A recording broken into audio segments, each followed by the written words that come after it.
Roughly 57 weeks after John McCain got clobbered by Barack Obama in the last presidential election, the most interesting Kremlinology question in all of Washington is still, who's the leader of the Republican Party? Is it Dick Cheney? Is it Michael Steele? Is it Sarah Palin? John Boehner, maybe? That lady with the weird-looking teabag hat?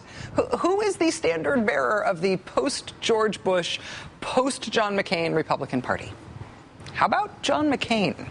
We have been seeing a lot more of Senator McCain recently, and now Senator Lindsey Graham of South Carolina has proclaimed to Politico.com that John McCain, quote, is now the de facto leader of the Republican Party. Take this with a grain of salt, since Lindsey Graham has been paunch to John McCain's John for a few years now. But after a year and a month of collective Republican Party soul-searching, John McCain does appear to be the party's choice, at least for now. Senator McCain is taking the lead on his party's opposition to health reform, for example. To that end, he introduced the first Republican amendment on health reform. It would have shipped the whole bill back to committee and stripped out all the provisions designed to slow the growth of Medicare costs. I will eagerly look forward to hearing from the authors of this legislation as to how they can possibly achieve $500 billion in cuts without impacting existing Medicare programs negatively and eventually lead to rationing of health care in this country. Stirring stuff from the man who campaigned on a $1.3 trillion Medicare and Medicaid cut just last year. I don't know what the deal was, but we'll find out what the deal was. Just like the deals were cut with all these other organizations, which is full of lobbyists. I can't walk through the hallway here without bumping into one of their lobbyists. Does the Senator want to hear the deal? If the Senator keeps interrupting, he is violating the rules of the Senate. I thought he would have learned them by now. So says the man whose presidential campaign was run by so many lobbyists, the Straight Talk Express could have been sponsored by Gucci loafers. Senator McCain has also taken the lead for his party on opposing global warming legislation.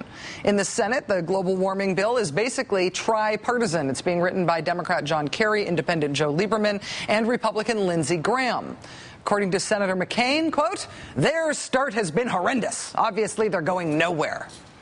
Now, decrying cap-and-trade legislation, calling it cap-and-tax, for example, is a fairly mainstream Republican position, but it is a really difficult position for Senator John McCain, because John McCain himself advocated a cap-and-trade plan when he ran for president last year, and he co-sponsored climate change legislation 3 times during the Bush years.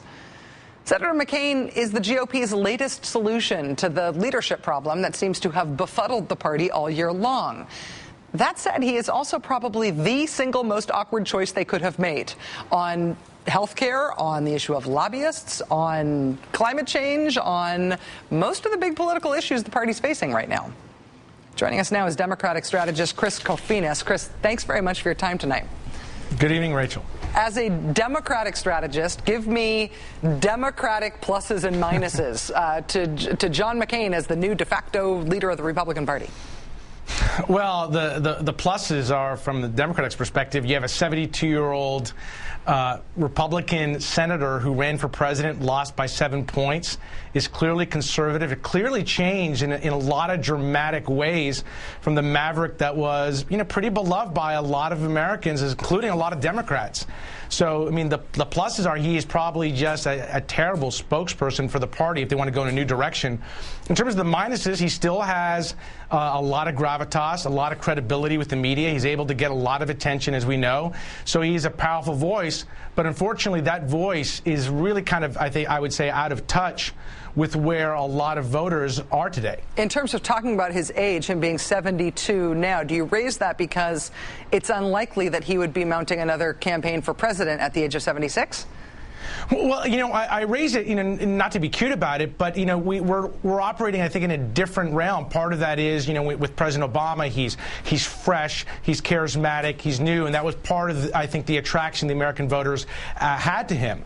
And so the Republicans, in order to compete with that, I think need to find, if you will, their Obama. They clearly don't have that. They have anything but. So going back to the future, if you will, to appeal to John McCain as somehow being your leader doesn't really give you the ability to appeal to that moderate voters, those independent voters that are critical. So it's not a good selection, but it kind of gives you an idea, I think, of where the Republican Party is today. See, I sort of feel like that might be a plus in terms of at least the way the Republican Party is looking at John McCain right now. I think they're trying to convince the country that Barack Obama was an out-of-the-box choice and that he's turned out to be bad for the country, is the case they're always making. And so essentially the Republican Party's message right now is get back in the box, get back in the box. Let's go with something that is traditional, that is familiar, that maybe is even something that we have seen before. Let's go with last year's model. There's been too much new done in this country with all of its connotations about everything about Barack Obama. Well, you know, the last year's model lost by 7 points and brought us Sarah Palin, so not necessarily a lot of good pluses there.